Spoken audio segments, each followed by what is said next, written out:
Magandang araw sa ating lahat, sa Visayas Mindanao at sa ating mga kababayan sa abroad. Kumusta kayo lahat? Welcome po kayo ulit sa Munti Natin Channel. Pag-usapan natin dito ngayon is yung paglabas ng bansa ng maginang Senator Legarda at saka Congressman Libiste.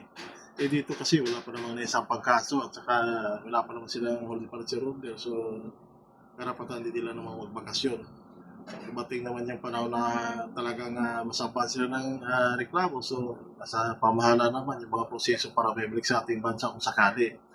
Sa ito kasi, ang iniisip kasi ng mga dito, ibang mga kababayan dito na tumakas na. Pero para sa ating opinion naman, kahit sino naman, pwede naman magbakasyon, lalo kung sariling gasto mo naman, saka personal naman ang lakad mo. So, lahat may kanya-kanyang karapatan. Sakali naman na pagbakasyon ng mag-ina is tungkol doon sa planong pagsampa ng reklamo sa kanila. Siguro, ito lang siguro paraan naman na kahit paano naman na ano sila, magawa nila ng paraan kung ano dapat gawin kasi nga base sa kanilang statement talaga na politika sila. Alam naman dito sa ating bansa ngayon kung kalaban ka sa politika, siyempre, nadidihado ka.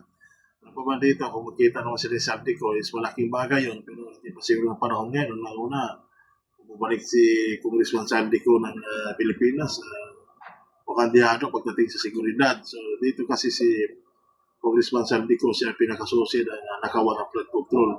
Sa ngayon kasi pag bumabaha at may bagyo talagang hindi makakalimutan sa bayan ng Pilipino yung iskandalo sa flood control. Maganda nga sana dito yung Blue Ribbon natin bubuksan uli kasi nga pag ang ombudsman dito yung mag-iimbestiga, hindi makita ng sabay ng Pilipino kung anong proseso na ginawa, at saka pangalawa, kung sino yung mga naakusahan.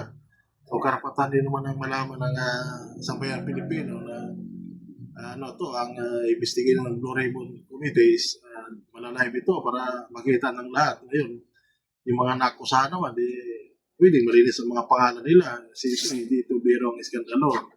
Napakalaki pinsala ito. Nakita naman natin ngayon, lalo pag napakalakas ng ulan, kawawa yung ating mga kababayan. Dito naman, kung malakas ang loob ng mag-inang Senator Legarda at saka Congressman Libiste, kumano sila ng paraan kung paano naman nila ayusin itong napipintong pagkaso sa kanila dahil ito hindi basta-basta.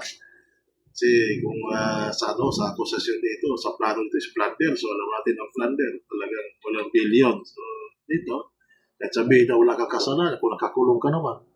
Kay Senator Marcolita ngayon, dumadaan nga sa proseso, pinakakulong naman yung tao. Dito, yung kawawa dito kasi kung mapawalang sana ka ba ng huli, nakulong ka na. Dito, siguro, tulungan na lang siguro dito yung minority kung ano nga dapat gawin nila para naman hindi silang babawasan kasi ngayon, ilan na lang sila ngayon. Isa nasa ibang bansa na, isa nagtatago. Dalawa naman nakakulong. So, palit. Dito naman, sa atin na naman lahat dito, kung saan tama doon tayo. Pinakamahalaga pa rin talaga dito na malaman natin ang buong katotohanan kasi mga nawala dito is pera ng taong bayan. Maraming salamat, mabuhay po tayong lahat. God bless.